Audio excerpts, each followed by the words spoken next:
Welcome to On the Corner of Main Street, presented by Plaza Hotel and Casino in downtown Las Vegas. Here is Plaza CEO Jonathan Jossel, Gary Vickery, and I'm your host, Lisa Melmed.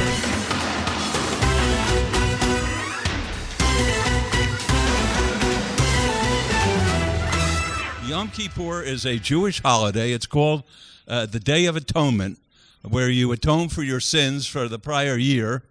And as a result of that, you fast. And you're not allowed to eat anything. You're not allowed to have anything ingested. And the reason that that is relevant is when I took my wife out, I think for our second date, she said, "What do you want to do?" And I said, "I want to be a rabbi." She says, "You as a rabbi," she said, "the first day of Yom Kippur, you'll see somebody chewing gum and you'll throw them out of the synagogue, and that's the end of your career." I said, "Well, what could I do then?" She says, "I have no idea, but you may want to consider being a lawyer." Welcome to On the Corner of Main Street. We're here with Oscar Goodman. Hello, Oscar. Hello, Jonathan. Hi, Lisa. And that was a recording from last night's Oscar's dinner series. Speaking of fasting, Oscar just came from Bagel Mania. And it was very good. Very good? Yes. What'd you get?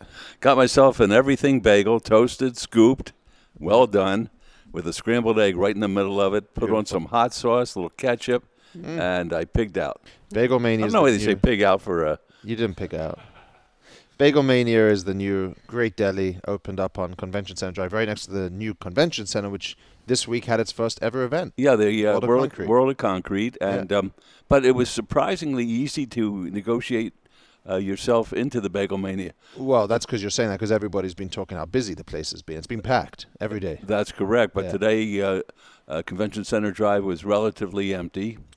Paradise was relatively empty. Wow. I guess everybody was at the convention because the only place that was really busy was the parking lot at the Bagel Mania. And when you walked inside, it was jammed, but not to the point that it was uncomfortable. They were seating people immediately. Good. And you look very relaxed and well rested. I Today, feel exhausted after last night. It was well, a I don't long know night. why. I learned a lot from last night. I learned that if you're from Hawaii, because we had some guests from We had Hawaii some who very were important attending guests from Hawaii. the dinner series, very nice fellas, about 6 of them. Yeah. They come over, and they were dressed similar to my being dressed today with a colorful shirt. And it's not even Aloha Friday. pardon me? Aloha Friday. Go on. What is that, like good shopping? I don't know. Something like that. Well, go on. They were dressed in their best Aloha Friday shirts. Oh boy, I'll tell you, and their sandals or go-aheads. I don't know what you want to call it, but they had a great time. All nice guys. I mean, they were terrific.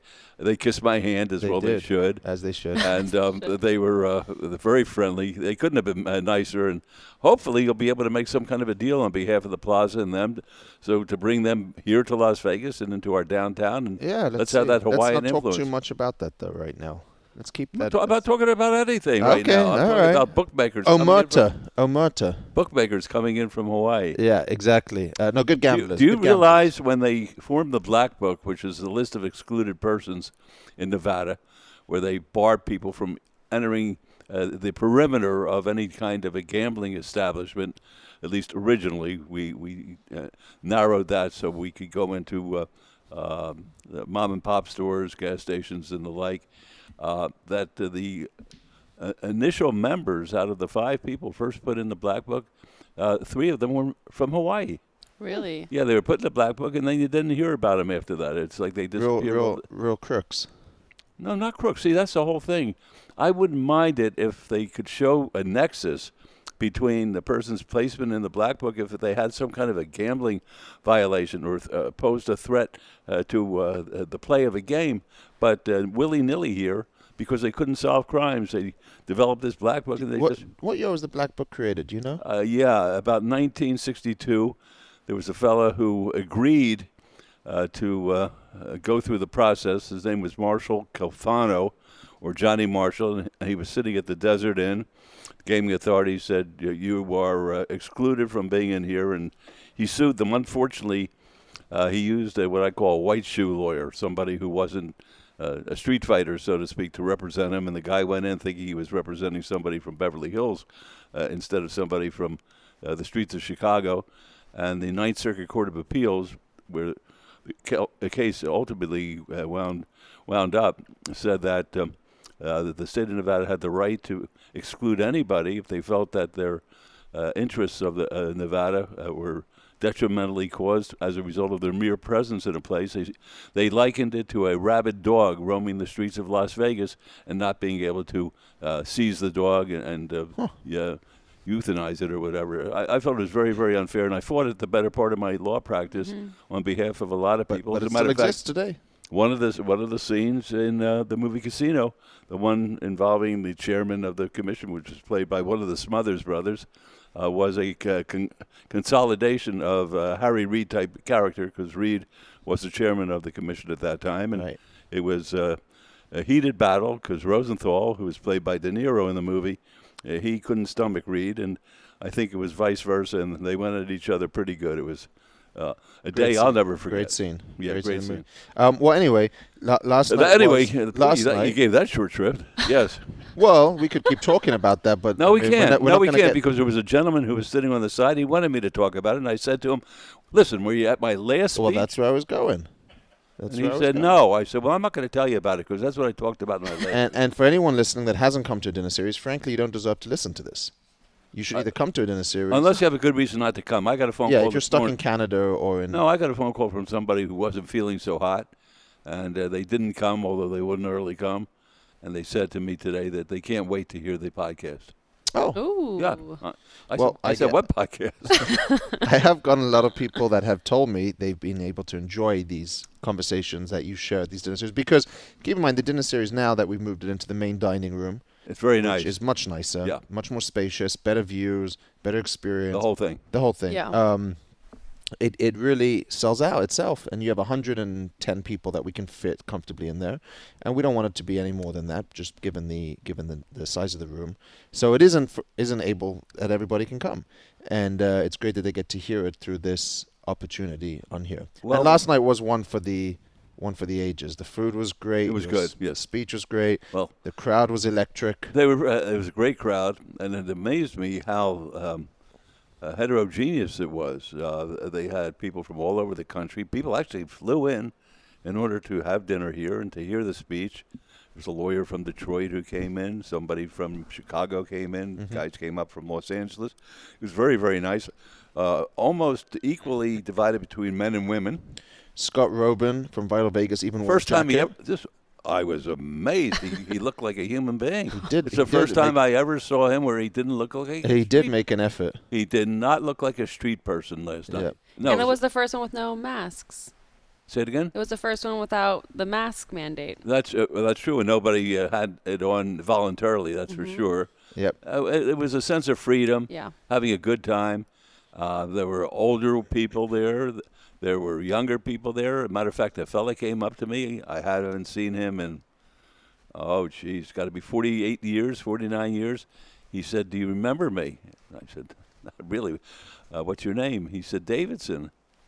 I said, "Oh, you got to be kidding." This was I took my oldest boy to the Harlem Globetrotters. They used to play every Christmas here. And he was complaining that he had a stomach ache. And I said, "Oh, watch a basketball game. You don't have a stomach ache when I take you to the Globetrotters." Well, it got so bad I had to take him to the hospital. And he had an appendicitis attack. And this gentleman who was at the speech last night, Wow. he's the doctor who operated on him. 48 years ago. Yes, and remembered it. Wow. And he said he was scared to death because those were the days that I represented some pretty tough people. And he said I was standing outside the operating room and he wasn't going to make a mistake. And then, of course, Mark Davis, the owner of the Raiders, Terrific. showed up late. And I let And him you have let him know? I let him have it. The second guy I let have him. The first was our good friend Dennis Hoff. Yes, that was an awkward evening. Well, it wasn't. Hopefully it doesn't end the same Yes, I way. said the same thing. What- He died the next day. I know. That's what happens when you're late for my speech. Oh, no. Oh, no. Mark, did anybody call Mark to see Has how anyone he feels checked on today? Mark today? Oy vey. I'll tell you this about Mark. One of the nicest, Yep. sweetest guys in the world. I Yep. mean, it was such a pleasure and an honor having him at the table. And he's beloved as far as the community is Oh, concerned. everyone loved having him. But these people, when they talked to him, and we took him over to meet Billy Gibbons from ZZ Top, and the two of them just they were natural They together. hit it off. Yeah, they really did. It was one of those Vegas nights. You got ZZ Top there. He's walking the room. Mark Davis is there. You're there. The mayor's there. Just a fun night, and everyone enjoyed it. I sure did. Everyone enjoyed it. And the rib cap was the best it could be. It was excellent. Always the highlight. I was very upset though because Mark didn't order the rib cap. He ordered a well done. Could you believe this? Well done patty on a bun without any burger toppings, no cheese, no tomato, no pickle, and the bun was stale. I was sitting, I don't know what the guy was eating. I don't either, and I couldn't understand. I offered him part of my steak, but instead you, being our host, reached over with your fork and took it off my plate. That is actually not Jonathan. that. What? My parents are listening, and they're probably like, "What did we teach you about taking food?" I don't know. That matters. That's for damn sure. I shared my steak with you first, but okay. Aw, okay. Oh boy, there he goes. So last night you spoke about your earliest cases and how you got the reputation of being a miracle worker, and you told the story of your very first case after passing the Nevada State Bar exam.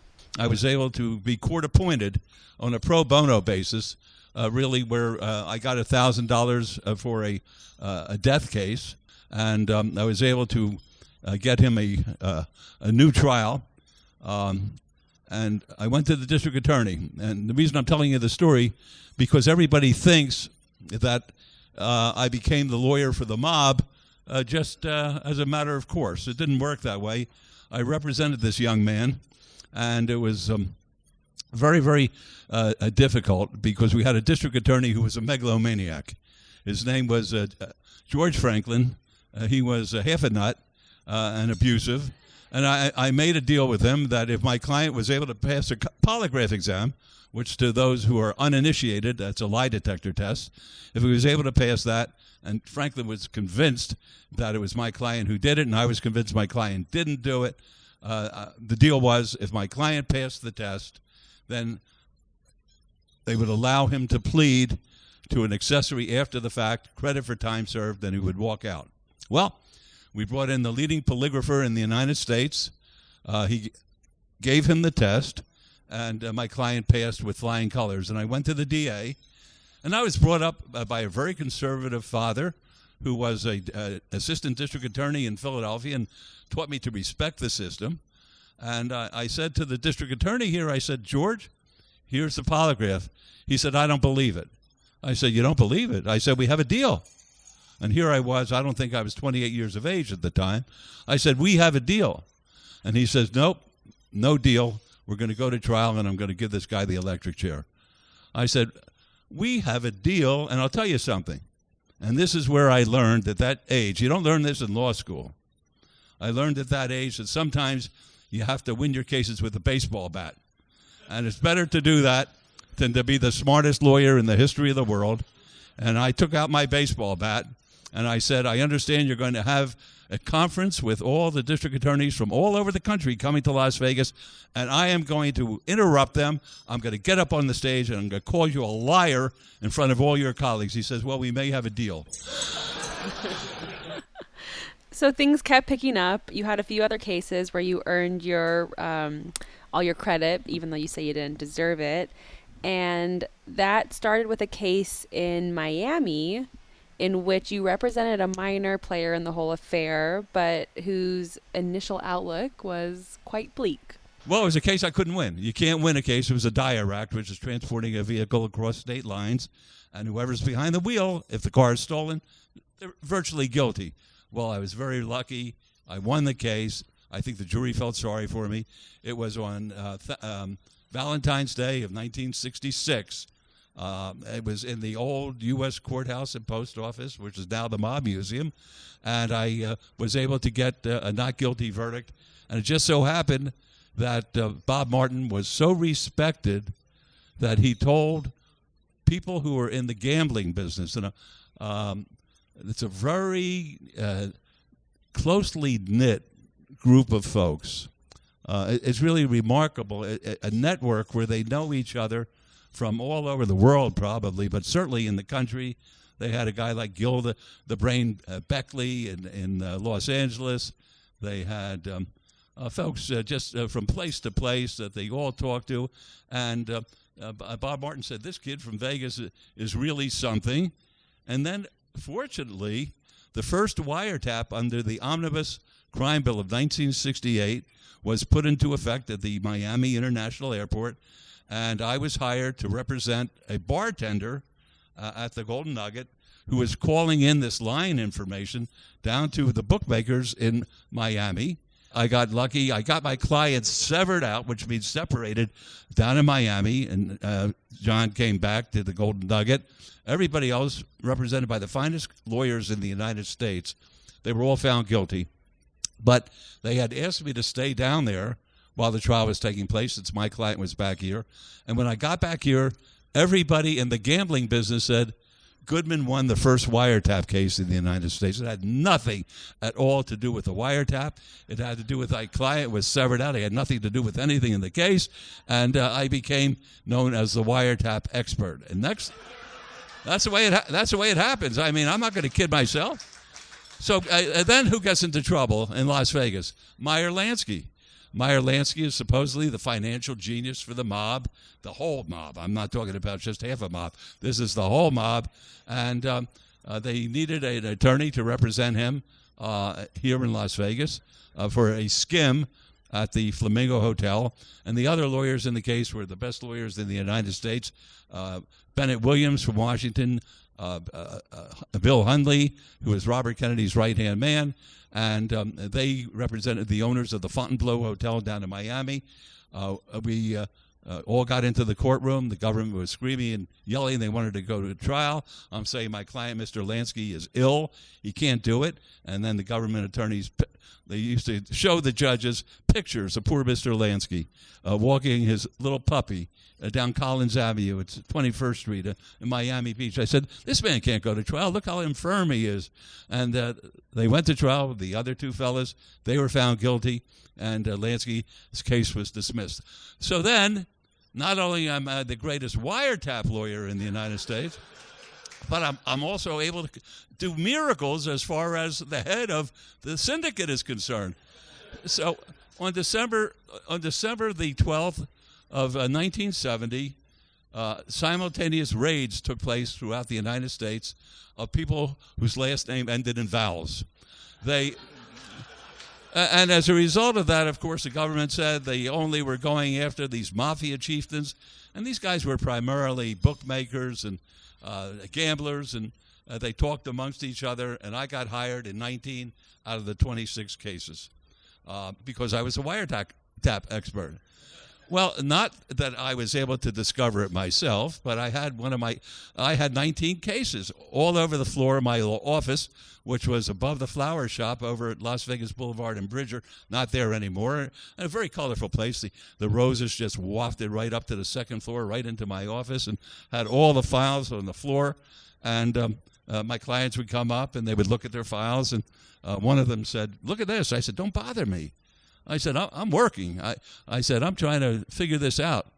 He says, you got to look at this. I said, please don't bother me, okay? I don't want to be bothered when I'm working. If you want to talk to me afterwards, fine, but not while I'm working. He says, you're going to want to see this. I said, I don't want to see it. I want to work. He said, you better see this. And he was the kind of client, when he said better, you wanted to listen to him. You wanted to make sure you weren't going to disappoint him too much. And he showed me a signature purporting to be that of Will Wilson, who was the head of the criminal division of the Justice Department and one of 9 assistant attorney generals in the United States under John N. Mitchell, the U.S. attorney, who was able to authorize a wiretap. And Will Wilson's signature was squiggly. I said, okay, what's the big deal? He said, look at this. Had Will Wilson, and it was squiggles the other way. I said, wait a second, there's something wrong here. And we looked at it, and we discovered that the signatures weren't the same. That they all bore the name Will Wilson, and had that been the case, it would have been appropriate to have the wiretap, but it wasn't the case. So I took the deposition of John N. Mitchell. I think that's the first time that's ever been done in my law office. He was the most arrogant pig that I have ever met in my life. The only good thing about him, he was married to Martha, and therefore he had to suffer more than any human being. But I was able to get all 19 cases thrown out as a result of the wrongful wiretap.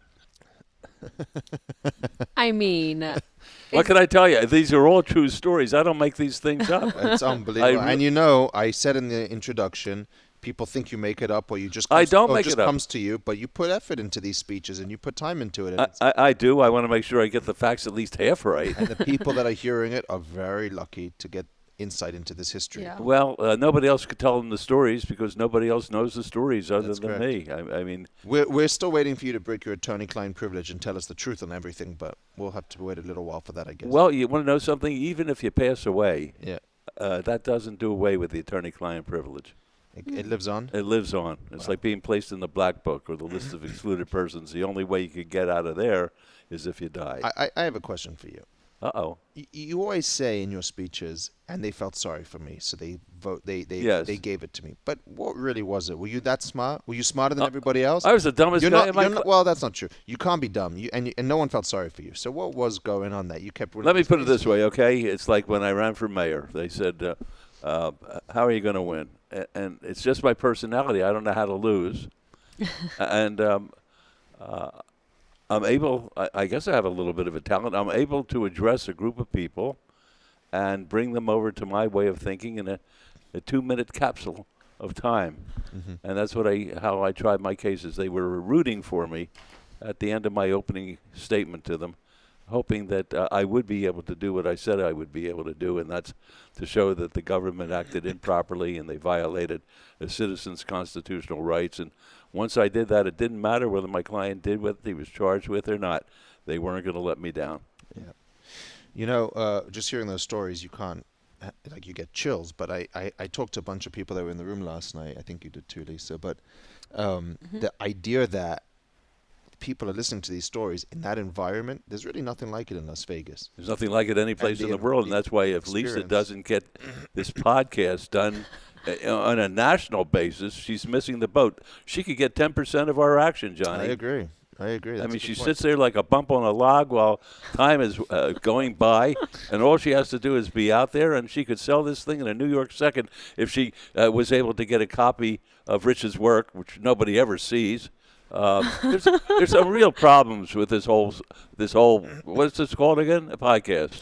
There's a lot going on. There's a lot to unpack. But I know of a couple of guys that were there last night that just said this is special and they want to come back to every single one of them. That's great. Well, I hope I'm there for every single one. This might be a little tricky without you. but it also sounds. I mean, it sounds like a little bit of luck that you had these. I am the luckiest man in the world.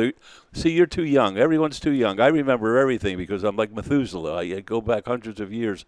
There was a cartoon character named Little Abner, and the guy who created him was a gentleman by the name of Al Cap, and it was down in Dogpatch, and he was a country boy, and there was one of the characters in the comic strip by the name of Joe Blifstick. You couldn't even pronounce his name because there wasn't a vowel in all the letters. But Joe Blifstick, wherever he went, there was a cloud over his head, and it rained. I'm the opposite. Right. Wherever I go, the sun shined. It was just amazing, and my whole life has been that way. Yeah, I haven't had a bad day. I really have. You make your own luck. You make your own luck. Well, the whole thing is, of course, you have to be at the right place at the right time. As I said yesterday during this talk, you could be the greatest lawyer in the world, but if you don't have a client, no one's going to know it. And I was able right off the bat to get my clients, and they were the colorful characters. I mean, all of them had their nicknames, as you've heard. The town was a different town then. It was a place that was Damon Runyon-esque. I mean, this was right out of another era. It could never be recreated. It was just a slice of time that was the most interesting, in my opinion, that any city ever had. Was it as a business? Did you charge by the hour? Did you charge? I charged by the case. By the case? Yes. And did it matter? Did you get if you got a positive or a negative? Did you get more? No, I did not do that. I charged what I thought would be a fair fee, but a hefty fee because I put my heart and my soul into the defense, and I wasn't making any excuses. But if I was able to resolve the case, it's like going to a doctor's office. You never mind paying the doctor whatever he charges if he says you're in good shape. Right. But if he tells you you got a big problem, no matter what he charges you, you're not happy with it. Right. And I never had a problem with my clients. There was one case that I resolved. I made a half a fortune based on a phone call just broke that way. And then another case that I estimated would take 6 weeks to try took 6 months. And I did not change the fee arrangement, and I worked just as hard as if I was being paid every day. I can tell you this.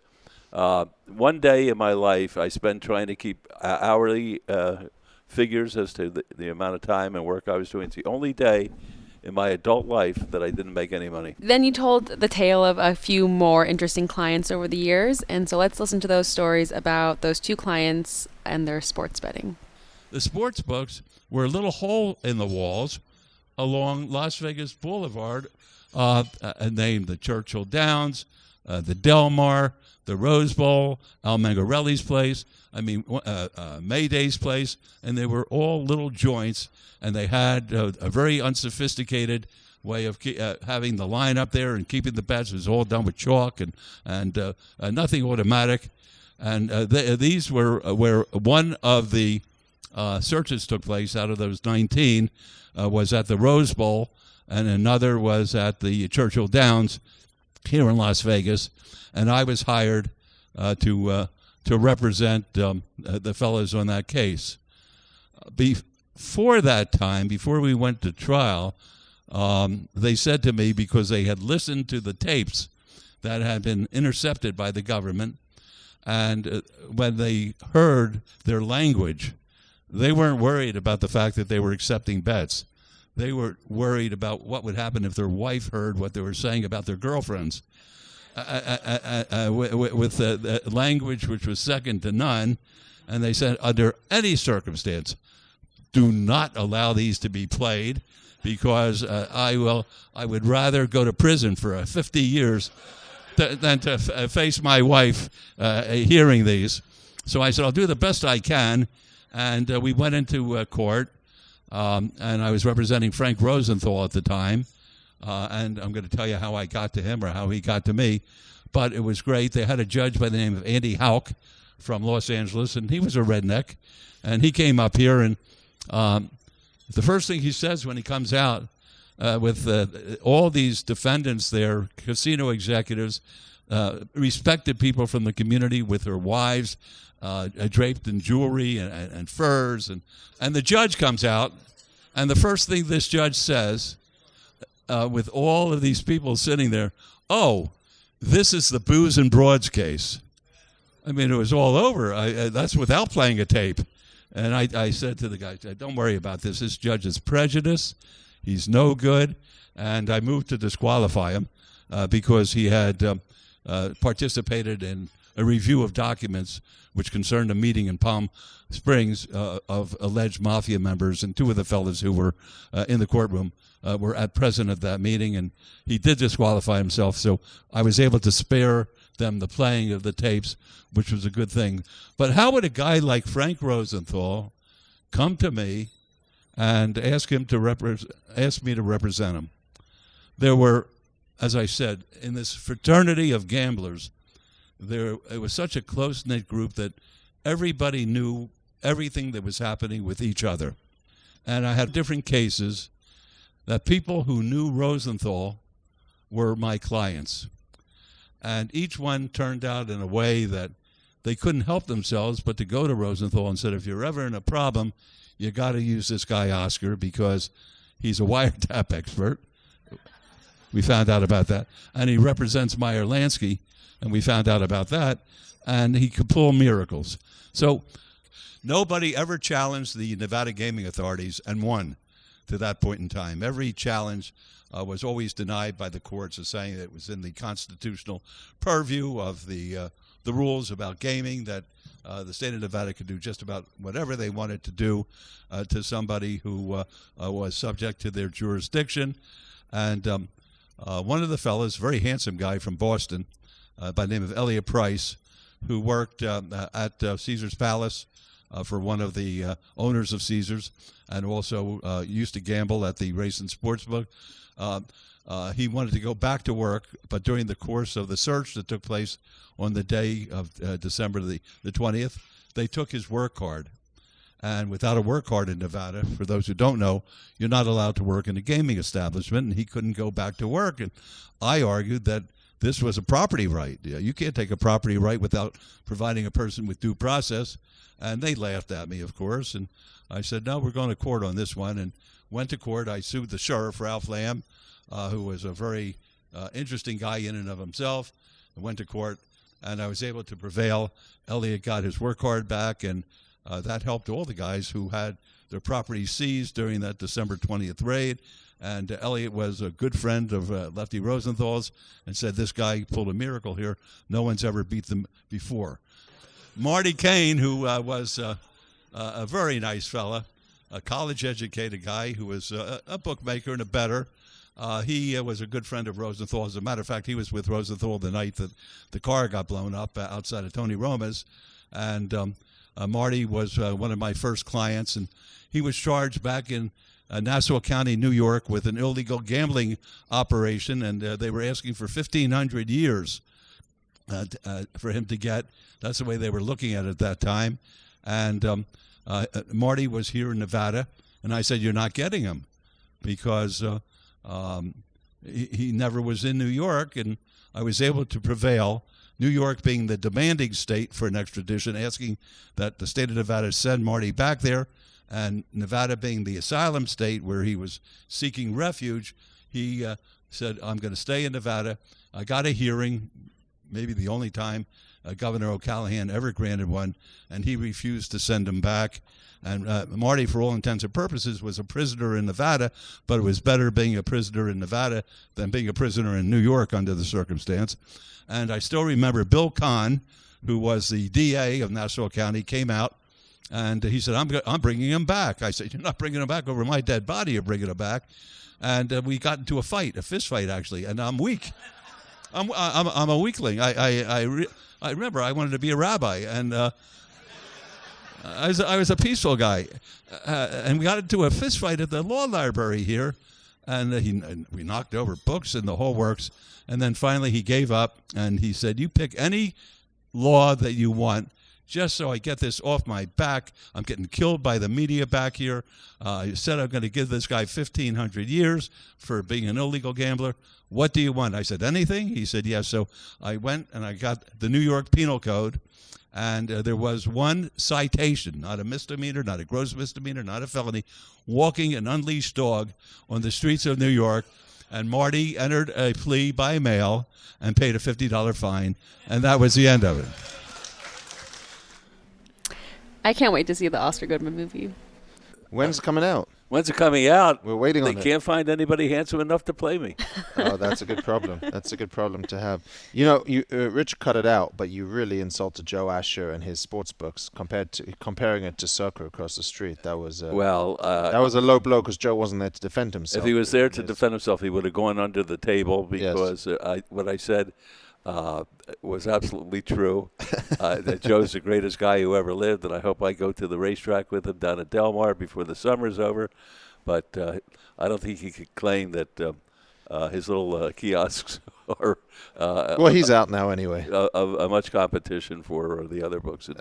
Well, Circa's a tough one to compete with. It's a beautiful book. At Westgate, Circa, I mean. Yeah. And Rosenthal, of course, is the first guy who designed the sports book as we know it today. And I don't even know whether I said that yesterday, but.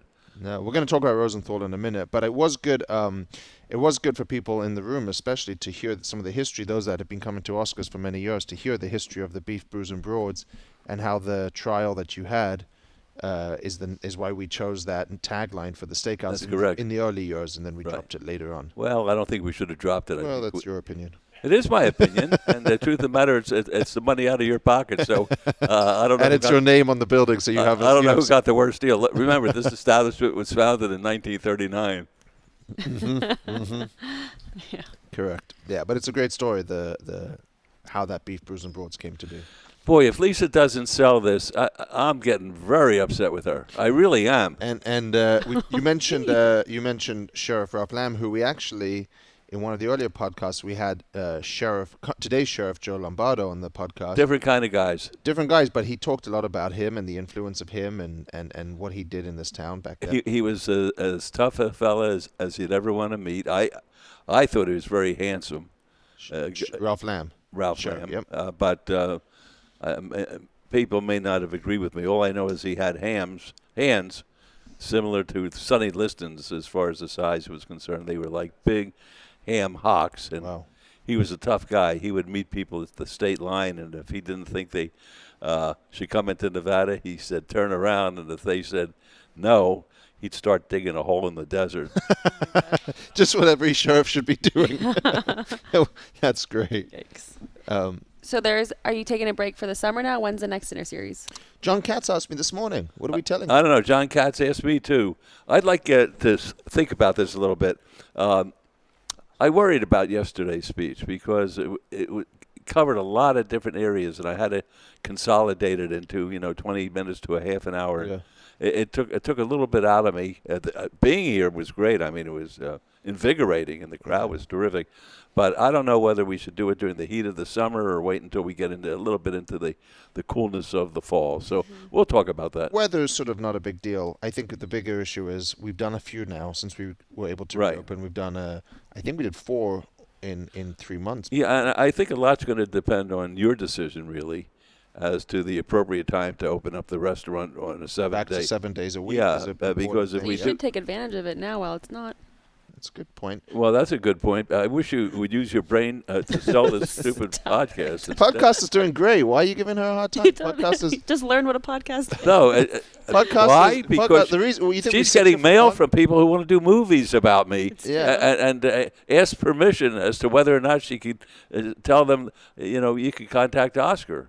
I mean, only a moron would ask that question. I don't want to waste your time. Let's decide. You wouldn't waste my time. Either we'll do late July, early August, or we'll do September for sure. Okay, yeah, I would say that's a fair statement. Yeah. Really. Yeah, what? I said every month in the calendar for the next 3 months. We have a request for a full dinner series just on Lefty Rosenthal. Tough to do, but I was ready to do it yesterday if time would have permitted. You mentioned his name yesterday, but didn't really give us much. Could you maybe share a little bit? Don't ruin the next dinner series if it's going to be about him, but when did you represent him? What was the case? Well, I really as I said, these fellas were telling him that I was a good lawyer and I was a young lawyer, and he was not a virgin when it came to the courtroom.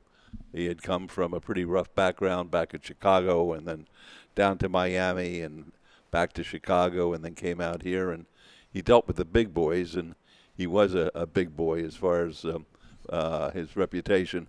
And he came out here, and I think I formally met him in 1972 when I was representing Tony Spilaccio, the gentleman who was portrayed by Pesci in the movie Casino. This is a great story. What year, sorry, 1972. Okay. I'm not going to tell this story. This could be the best story of all. We'll save it for the I'm going to save it. The story about... Because this is free, and we're going to charge him $150. Right, no, the story about Spilaccio is an incredible story, and that's when I met Rosenthal, because Spilaccio says, call this fellow Rosenthal, who was then employed at the Stardust, and have him testify as a character witness for me at our bail hearing. And I think that's the first time I really came into physical contact with him. And was he living on the Las Vegas Country Club? At that point in time, no, he was living on Spencer. Okay. Out there in Paradise Valley. Okay. And then he moved to this beautiful home. Have you ever been in his home? On the Country Club? Yeah. I saw you talking there at the Mob Museum. Okay. I went there every single day. That's the way we did business, because he did not want to speak at the hotel. He was afraid that whatever he was going to say there would be overheard by either potential informants or by a bug that was placed in the restaurants where he would sit with others. So we isn't that crazy? Back then they were. Here we are sitting on a podcast sharing everything with people that we don't even know who's listening. That's correct. Well, I don't care. The world's changed. Well, it's changed, and I have no use for the people that are listening. But he was their relationship. So Spilaccio told you to call Rosenthal. He's the one who connected you with him. Yes. And what was their relationship like at the time? They had known each other growing up in Chicago, and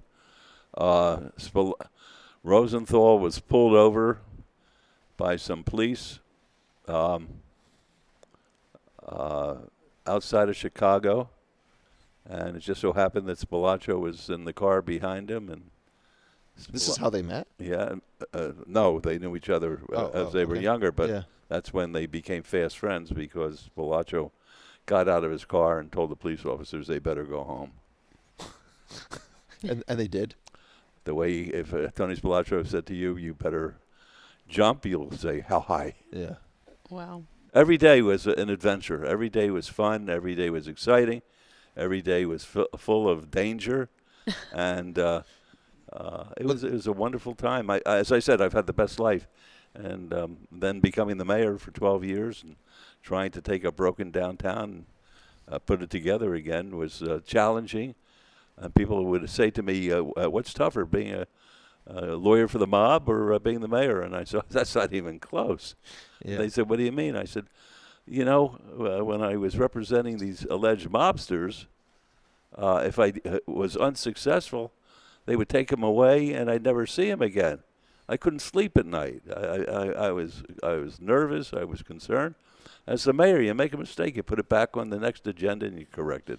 Yeah. So no comparison between the two. You know, it's funny, when we were talking last night at the table, I maybe shouldn't share the subject, but the mayor was talking with somebody about development in downtown, and she was doing her enthusiastic pitch on why it's so great. And I was thinking to myself, you had a tough sell. Like, you were trying to convince people to come downtown 20 years ago. Now, you look around the room, it's packed. You look across the street, there's this new hotel casino. You look everywhere, and there's something happening down here.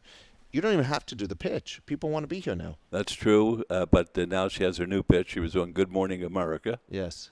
And they made a mistake, so they weren't able to film it live when they told her to be there. So they just showed it about 100 times all day long with the little line under the TV. I don't know what they call that, where they had like a script as ticker? Ticker or something like that. And she looked beautiful, and she was just telling people to come to Las Vegas and enjoy themselves. She says they're back, and I can't tell you how many calls she got from people who said, boy, what a message that was, how great it was to hear that, instead of this stupid governor shutting us down. Thank you for being here. What a lighthearted subject to end on. Thank you. You can keep up with Oscar on Instagram at Oscar Steakhouse LV. Instagram. What's Instagram? All right, Oscar. We'll be back again soon, but in the meantime, please rate, review, and subscribe. Tell your friends about On the Corner of Main Street. And of course, follow us on social. On Twitter and Instagram, it's at Plaza Pod, and on Facebook, find us at Plaza Podcast. Or go right to the top and tweet Jonathan at Jonathan Jossel. We'll see you next time from right here on the corner of Main Street.